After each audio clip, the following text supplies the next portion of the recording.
આપ સર્વોને હેતપૂર્વક જય માતાજી, જય શ્રી કૃષ્ણ, જય શ્રી સ્વામિનારાયણ. માતાજીના આઠમા સ્વરૂપને મહાગૌરી તરીકે ઓળખવામાં આવે છે. આજના દિવસે માતાજીની પૂજા અર્ચના કરવાથી વિશેષ ફળ પ્રાપ્તિ થાય છે. તેમજ સાંજના સમયે આરતી કરવામાં આવતી હોય છે. માતાજીનું વાહન વૃષભ છે, અર્થાત અષ્ટ વર્ષા ભવેદ. ગૌરી તેમના આભૂષણો અને શણગાર આદિ શ્વેત છે. તેઓ ચતુર્ભુજ છે. ઉપરના ડાબા હાથમાં ડમરું, નીચેનો ડાબો હાથ વરમુદ્રામાં, ઉપરનો જમણો હાથ અભયમુદ્રામાં અને નીચેના જમણા હાથમાં ત્રિશૂળ શોભાયમાન છે. તેઓ સ્વભાવે અત્યંત શાંત અને સૌમ્ય છે.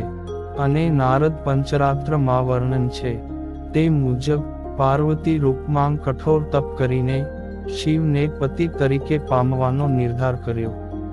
તુલસીદાસજીએ તેની ચોપાઈમાં આ વાત સરસ રીતે પ્રકાશિત કરી છે.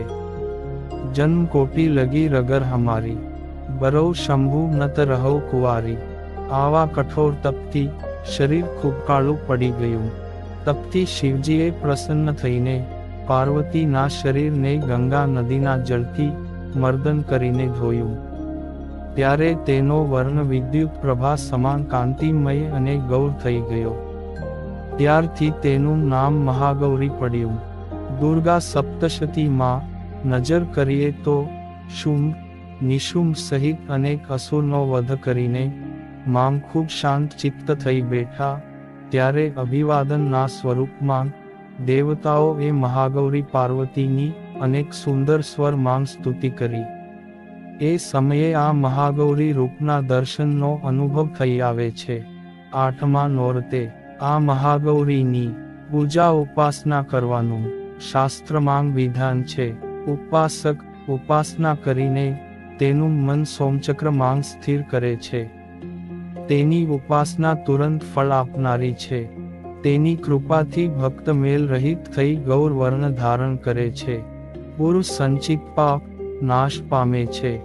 ઉપાસનાથી પાપ અને દુઃખ જેવા અનિષ્ટ દૂર થઈ જાય છે. જેનો પુરાણોમાં અગણિત મહિમા ગવાયો છે. ભક્તોએ નિત્ય તેના ચરણોનું ધ્યાન ધરીને માં આદ્ય શક્તિને શરણે જવું જોઈએ. મહાગૌરી ઉપાસના મંત્ર: ઓમ હ્રીં ક્લીં હૂં મહાગૌર્યે ફટ સ્વાહા. જય માતાજી.